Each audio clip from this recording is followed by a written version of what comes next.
Bonsoir à tous. Êtes-vous prêts à découvrir de nouvelles histoires qui vont vous glacer le sang? Allongez-vous, détendez-vous, écoutez le bruit de la pluie et laissez-vous emporter. Vous êtes prêts?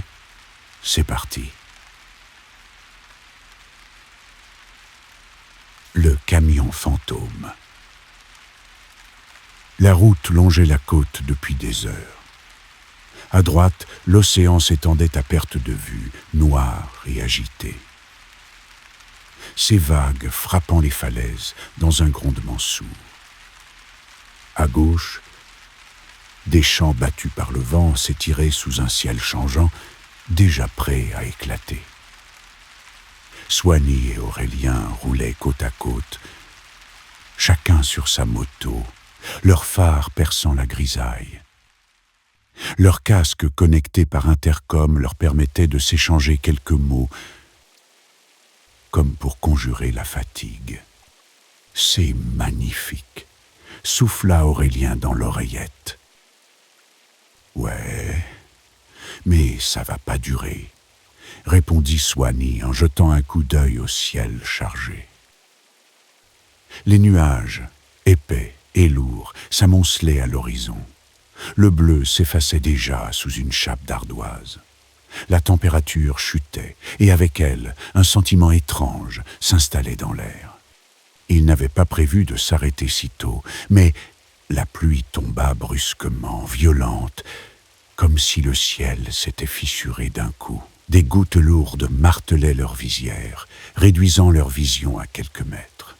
L'odeur de terre mouillée, mêlée à celle de l'essence et de l'asphalte trempé, emplissait leurs narines. « On trouve un endroit pour camper ?»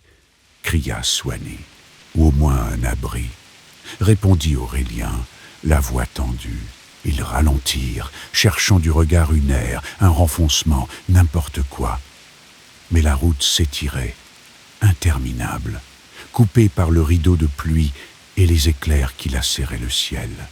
Le tonnerre roulait au loin, bientôt tout proche, secouant même leur poitrine sous les blousons. C'est alors qu'un grondement différent se fit entendre derrière eux, un vrombissement lourd, mécanique, qui recouvrait presque le bruit de la tempête. Aurélien jeta un œil dans son rétro, et son souffle se coupa. « Swanee, il y a un camion derrière nous. »« Ouais, je l'entends aussi. » Les phares jaillirent dans leur dos, 2 projecteurs jaunes qui les enveloppèrent d'une lumière crue. Le véhicule, massif, surgit du brouillard. Un semi-remorque énorme, dont la calandre chromée semblait sourire d'un air carnassier. Il roulait bien trop près. Beaucoup trop près. Un coup de klaxon déchira la nuit, strident, prolongé, faisant vibrer leurs casques. Swanee sursauta, manquant de perdre l'équilibre. « Mais qu'est-ce qu'il fout ?» cria-t-il. « Accélère. Il veut nous coller. » Ils donnèrent des coups de gaz, mais le camion suivait, implacable, sa silhouette monstrueuse, se rapprochant jusqu'à frôler leur roue arrière. Chaque appel de phare aveuglait leurs rétroviseurs. Chaque rugissement de klaxon résonnait dans leurs tripes. La pluie fouettait leurs bras, glaciale, et l'eau s'infiltrait dans leurs gants, engourdissant leurs doigts crispés sur les guidons. Aurélien tenta de se décaler à gauche. Le camion imita aussitôt son mouvement, comme s'il cherchait à le coincer contre la barrière métallique. Swanee cria dans l'intercom. « Fais gaffe! Il essaie de te renverser. » Un nouveau coup de klaxon, si fort qu'il vibra jusque dans leur poitrine. Aurélien serra les dents, accélérant, son pneu arrière dérapant légèrement sur l'asphalte détrempé. Le cœur battant, il réussit à se remettre droit. Mais le camion continuait sa danse macabre, collé à eux, comme un prédateur qui s'amuse avant de frapper. Puis, soudain, il tenta un écart. La masse d'acier se déporta brusquement, visant Swanee cette fois. Aurélien hurla dans le micro, mais le fracas du tonnerre couvrit sa voix. Swanny esquiva de justesse, son pneu mordant la bordure. Il sentit le souffle du monstre métallique à quelques centimètres de sa jambe. Pendant une seconde, il fut persuadé que c'était la fin. Ils roulèrent ainsi plusieurs kilomètres, harcelés, piégés entre l'océan déchaîné et le mastodonte hurlant derrière eux. Chaque instant menaçait de se transformer en accident mortel. Et puis, tout changea. Sans prévenir, le camion ralentit. Son moteur rugissant baissa d'intensité. Swanny et Aurélien, haletants, osèrent jeter un coup d'œil par-dessus leurs épaules. La cabine du semi-remorque se rapprochait encore, suffisamment pour qu'ils distinguent à travers le pare-brise. Mais il n'y avait personne, aucun chauffeur, aucun passager, rien. Le siège conducteur était vide. Leurs voix se mêlèrent dans l'intercom, paniquées. « Dis-moi que je rêve. Je vois pas de chauffeur. »« C'est impossible, mec. Impossible. » Le camion freina brutalement. Ses pneus crissèrent sur la chaussée inondée, projetant des gerbes d'eau. Et dans un crissement métallique insoutenable, il s'immobilisa. Le temps d'un battement de cœur, il resta là, immobile, moteur grondant. Puis, dans un déluge de pluie et de brouillard, il disparut, comme avalé par la tempête. Le silence relatif qui suivit sembla irréel. Juste le battement du cœur de Swanny, cognant si fort qu'il croyait l'entendre dans son casque. Aurélien tremblait, ses mains glissant sur les poignets mouillés. « Bordel, qu'est-ce que c'était ?» souffla-t-il. « Je sais pas, mais on s'arrête pas. Pas ici. » Ils reprirent leur route, leurs phares perçant le rideau d'eau, leurs visières embuées par leur respiration hachée. Le soulagement, fragile, commençait presque à les gagner, jusqu'au moment où, au détour d'un virage, leurs yeux s'écarquillèrent. Devant eux, sur la même route, le camion surgissait de nouveau, mais cette fois, il venait en sens inverse. Plein phare allumé. Klaxon hurlant, l'acier fonçait droit sur eux, à pleine vitesse. Swanny hurla. Aurélien freina dans un crissement de pneus. Le monde entier se rétrécit à cette vision. Deux motos minuscules, face au monstre mécanique, lancé comme une charge de bêtes sauvages. Et la pluie encore noyait la route. Votre père. Axel n'attendait plus rien de ces jours. Le gris avait grignoté son existence. La pluie s'était faite compagne sur les carreaux de son appartement, et même l'asphalte des rues de la ville semblait suinter sa mélancolie. Ce matin-là, il enfourcha sa vieille moto, chargea un sac au hasard et partit vers l'ouest, sans but, si ce n'est rouler jusqu'à ignorer d'où il venait. Sur la route, le vent giflait sa visière. La pluie s'invitait au cœur même de ses gants, fragmentant les paysages en aquarelle sale, derrière les gouttes, martelant sa bulle. Il roulait, machinalement, l'esprit comme le moteur, lancinant et vidé, jusqu'au soir, où la fatigue le poussa à ralentir. Mais le sort, où le goudron trempé, en décida autrement. Le pneu arrière chassa d'un coup sec. La moto se mit à faire la danse du serpent, ivre. Axel n'eut pas le temps de réagir que le poids du monde, la mécanique, la vitesse, tout se fondit en lumière grise, en choc sourd sur le bas-côté. L'odeur âcre de la terre mouillée remplaça le bourdonnement du moteur, puis noir. La conscience fendit son brouillard dans un sursaut. Il ouvrit les yeux, figé par la lourdeur du casque qui enserrait encore sa tête. Le ciel au-dessus s'étendait, infini, d'un noir de pois, zébré d'une pluie froide, et continue qui lui lacérait les joues. Il ne savait plus où il était, ni qui il était. Le corps était ankylosé. La douleur sourde dans sa hanche lui battait le rappel de l'accident, mais l'esprit, lui, flottait en plein vide. Pourquoi un casque? Pourquoi ce cuir humide, usé, sur ses épaules? Une moto, sa mémoire, blanc, comme si la pluie avait lessivé les mots.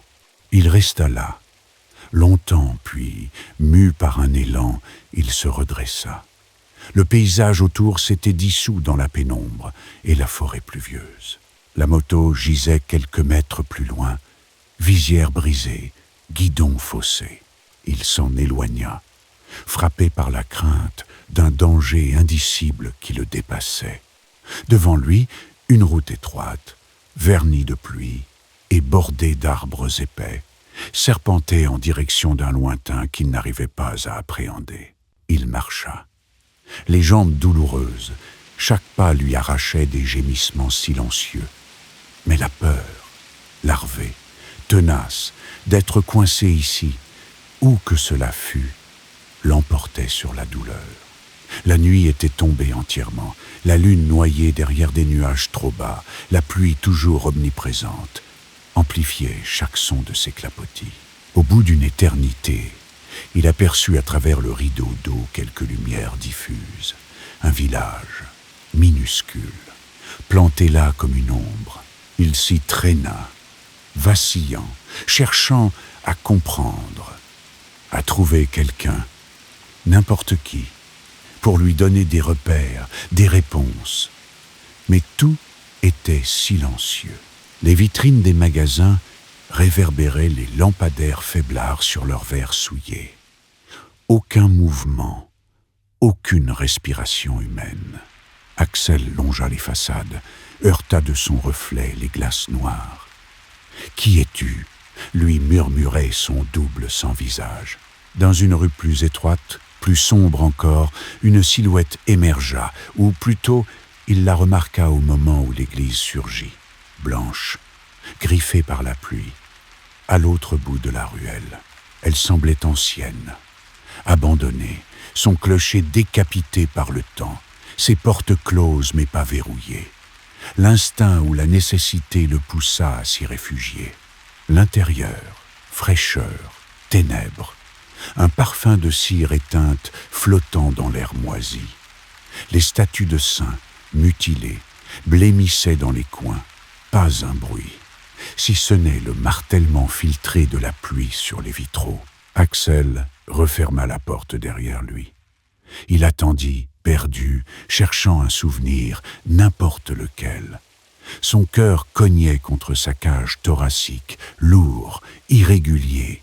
Un nouveau bruit rompit le silence, discret, régulier, chargé d'une présence étrange. Le cliquetis d'une canne sur des dalles. Dans la nef, une silhouette prit forme, sinueuse dans la semi-obscurité, robe noire, buste courbé par l'âge, ou le poids d'un secret trop lourd. Une bonne sœur, impossible d'en détailler le visage. Il restait prisonnier de l'ombre de sa cornette. Elle s'arrêta à quelques pas.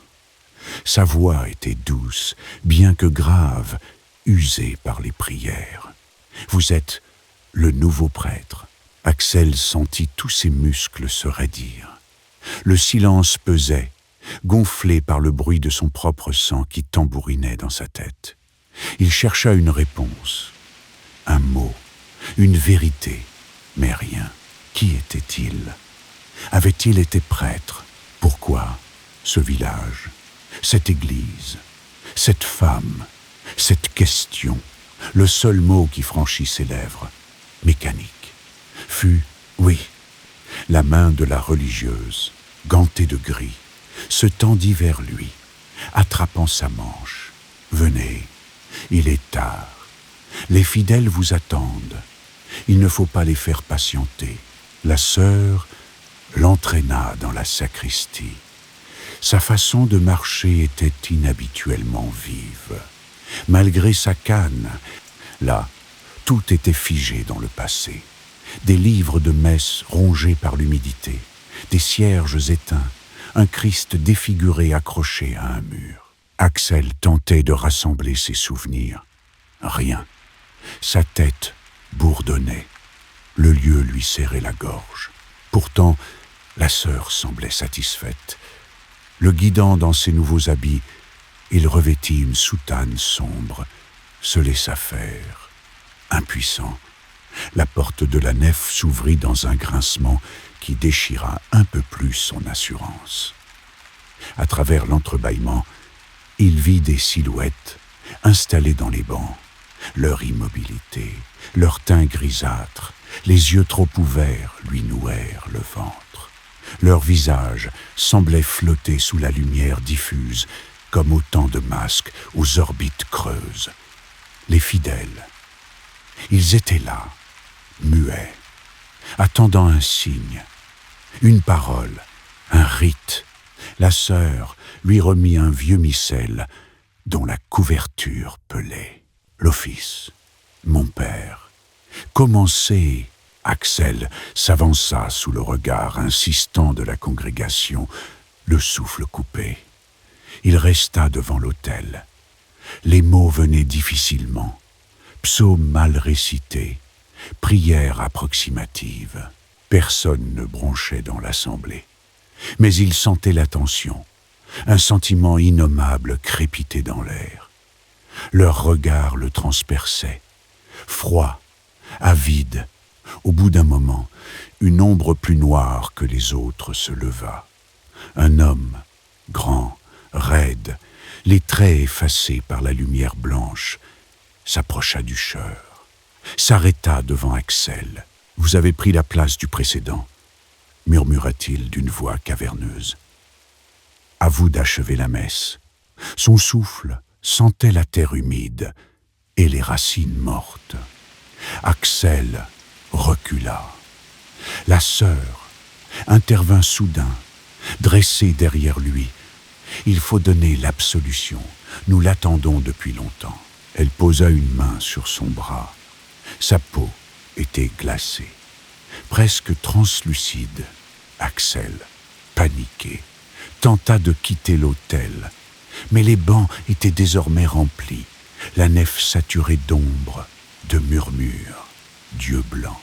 Les portes avaient disparu, mangées par le noir. Le sol semblait bouger, aspirant ses pas. Il voulut hurler, mais rien ne sortit que le gargouillement mouillé de la peur. La pluie redoubla, frappant l'église comme un tambour de fin du monde. Dans un dernier éclair de lucidité, Axel réalisa. Il n'y aurait pas d'aube pour lui ici, pas d'issue. Son nouveau rôle était déjà scellé dans ce village figé hors du temps, dans cette église affamée de vivants. La nouvelle absolution, c'était lui, livré à ceux qui attendent, encore et encore, que la route ramène d'or.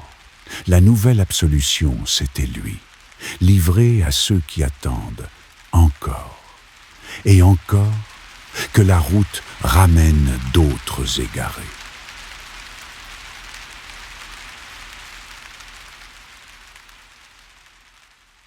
L'autostoppeur. Quentin avait toujours eu la nostalgie du mouvement, le sentiment gris de ceux qui ne tiennent pas en place. Voyager en Europe de l'Est avec Pan Pan, son ami d'enfance à la mine rigolarde, qui ne reculait jamais devant un détour ou une blague de mauvais goût, semblait la meilleure idée pour secouer leur routine d'étudiants fatigués par l'hiver. C'était le printemps. La lumière gonflait les plaines, et la vieille Lada, empruntée à un cousin, polluait l'horizon de son pot d'échappement cassé. Il remontait alors une route sinueuse, entre forêts et champs détrempés, une frontière floue entre la Pologne et l'Ukraine, à la recherche de la prochaine ville. Il roulait depuis 2 bonnes heures, le coffre bourré de sacs à dos, discutant à demi-mot, lorsque Quentin aperçut au bord de la route un homme immobile, silhouette sombre et raide, le pouce levé, comme malgré lui. La pluie tombait fine, Et l'homme n'avait ni manteau ni bagage, simplement un vieil impair froissé sur une silhouette frêle, la tête encapuchonnée. D'ordinaire, Quentin n'aurait pas ralenti, mais il y a des soirs où la solitude s'use et la chaleur de l'entraide s'impose face à la peur. Pampane, d'un haussement d'épaule, appuya.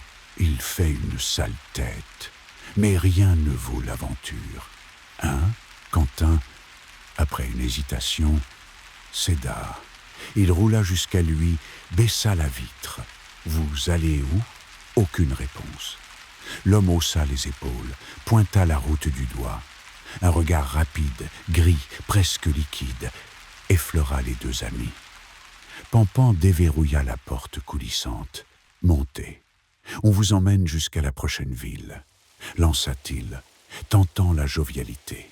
L'homme grimpa sur la banquette arrière, referma calmement la portière. Le silence s'installa, lourd, brisé seulement par le cliquetis du moteur et le ruissellement incessant de la pluie sur le pare-brise. Quentin jeta un coup d'œil inquiet dans le rétroviseur. L'autostoppeur fixait la route. Main jointe, sans bouger, Panpa, incapable de tenir en place, tenta de détendre l'atmosphère. « D'où vous venez ?»« Rien. Vous vous rendez où ?» Silence, sauf un léger mouvement de tête, penché vers la gauche, comme s'il guettait un point imaginaire au loin. La radio crachota un vieux tube des années 90 que Pampane monta d'un cran. L'homme, jusqu'alors muet, commença à marmonner. D'abord à voix basse, indistincte, un filet de mots hachés. Swawa, Swawa, Crew, Las, Nok. Quentin sentit une tension sourde lui grimper le long de l'échine. Les mots polonais, reconnus à demi, lui évoquaient mots, sang, bois, nuit. Mais la syntaxe ne collait pas. Le ton se faisait tremblant, comme une prière dite à l'envers. La nuit tomba brutalement. La route, désertée, semblait interminable, et la brume recouvrait déjà la forêt d'un manteau opaque. Quentin jeta un coup d'œil à son GPS. Plus de réseau. La carte restait muette. Un panneau illisible fendit la nuit, mais la lueur des phares ne révélait que des lettres effacées. Pampane murmura, glissant à Quentin. « On s'arrête à la prochaine ville. »« D'accord. Je le sens pas, ce type. » Là, Quentin acquiesça, légèrement tremblant. Il ralentit dès le premier embranchement venu, devant une bretelle menant à un chemin de terre. Il n'avait jamais vu de village sur cette portion de carte, mais tant pis, mieux valait déposer l'autostoppeur ici. « On va devoir vous laisser ici. On ne continue pas plus loin, » lança Quentin, tentant la fermeté. L'homme les fixa alors, soudain très droit sur la banquette arrière, le regard équarri d'une intensité morbide. « Pas ici, » murmura-t-il, une voix rauque, peu humaine. Presque en une seule syllabe, il pointa l'horizon, à droite, là où la route se tordait vers la forêt. Plus loin, on approche. Pampane n'osa pas répondre. Quentin sentit son cœur cogner. Il hésita, tenta de s'arrêter quand même, mais la portière était verrouillée. L'homme avait posé un doigt sur la gâche. « Plus loin », répéta-t-il. Toujours plus loin, le chemin devint plus étroit, la forêt plus dense, l'air semblait devenir lourd, saturé d'humidité. Des visages d'ombre paraissaient regarder entre les arbres. Après plusieurs kilomètres, surgit sur leur droite un vieux panneau de bois rongé par la mousse, sur lequel se détachait, à peine lisible, un nom de village. Wolka Siemna. Quentin n'avait pourtant vu aucun village sur la carte ou le GPS avant la panne de réseau. Mais là, un chemin d'allée s'ouvrait. L'homme, pour la première fois, esquissa un sourire. « Ici », fit-il. Il ouvrit la portière à peine, la voiture arrêtée, et descendit d'un pas rapide, sans se retourner. Il s'enfonça dans l'allée, disparaissant sous un porche de lumière sale émanant d'une auberge croulante, que ni Quentin ni Pampane n'avaient perçue avant. Quelques fenêtres diffusaient une pâle clarté, rendant la silhouette de l'homme presque irréelle. Quentin coupa le contact. Pan chuchota. « Tu crois qu'on doit aller voir ? Je veux pas dormir dans la voiture à côté de ce patelin. » La curiosité l'emporta sur la raison. Ils suivirent prudemment l'homme jusqu'à l'entrée du village. La brume épaisse avait avalé leur lada. Rien n'éclairait la route, si ce n'est la lumière blafarde filtrant des huisseries obliques. À mesure qu'ils progressaient, un malaise les prenait. Aucune odeur, pas un son, pas même celui du vent. Un silence de plomb couvrait Walca Siemna comme une chape. L'auberge ressemblait à 1000 autres, en bois noirci. Ceux qu'ils virent là, 5 ou 6 personnes assises en silence autour d'une grande table, ne levèrent pas les yeux. L'homme qu'ils avaient accompagné se fondit parmi eux, s'assit à la place la plus éloignée. Magiquement, une assiette apparut devant lui, servie par une femme dont le visage resta dans l'ombre de son châle. Pampan tenta de sourire. « Bonjour, on est juste de passage. On voudrait s'arrêter. » Le silence lui répondit. Personne ne bronchait, tout le monde fixait la table, comme s'ils attendaient un signal secret. Quentin se pencha vers le bar. Derrière, un vieil homme aux mains nues astiquait un verre à l'éclaterne. « Il reste une chambre ?» demanda Quentin. Le vieil homme leva les yeux, pâle, trouble, et répondit d'un ton monocorde. « Une nuit seulement, pas plus. Après, il faut partir. » Déjà, Pan avait reculé d'un pas. La nervosité transpirait sur son visage. « Quentin, viens. On repart. » Ils regagnèrent la rue. Les maisons voisines paraissaient vides, les lumières mortes. Un chien aboya. Non, pas un chien. Un hurlement humain, tordu, se perdit vers la forêt. Les deux amis tressaillirent, accélérèrent le pas jusqu'à la voiture qui, hélas, refusait de démarrer. Les clefs tournaient, rien à faire. Pan jurait à voix basse. Quentin gardait les yeux fixés sur les environs. Le marcheur, leur ancien passager, était réapparu, debout au milieu de la route, observant la scène sans bouger. Ses lèvres s'ouvraient, la voix n'était qu'un souffle. « On ne part jamais vraiment d'ici, » murmura-t-il. Le village entier semblait alors changer. La brume se fit opaque comme un mur, noya les premières maisons. Les lampadaires s'éteignirent tous à la même seconde. Le froid mordit la peau.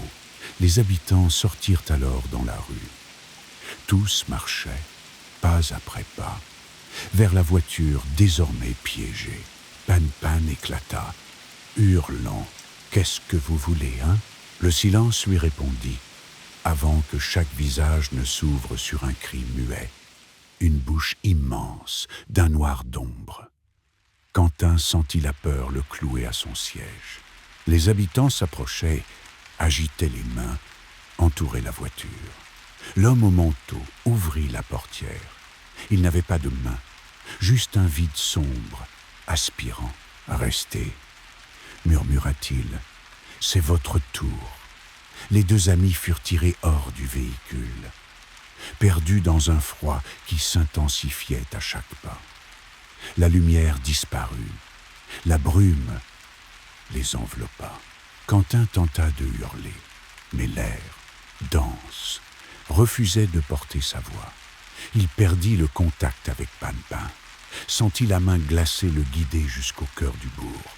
La dernière chose qu'il vit fut la porte massive d'une vieille maison s'ouvrant sur le néant. À l'intérieur, Assis à la place d'honneur, chacun son tour, les voyageurs d'avant, figés, les yeux vides, résignés, attendaient leur repas dans Wolka Siemna. Personne n'était jamais vraiment de passage. Le village, nulle part sur la carte, s'ouvrait aux errants, mais ne les rendait jamais. Au matin, la brume retomba, et la Lada parut soudain abandonnée, couverte de rosée, au bord d'une route que personne ne prit plus jamais.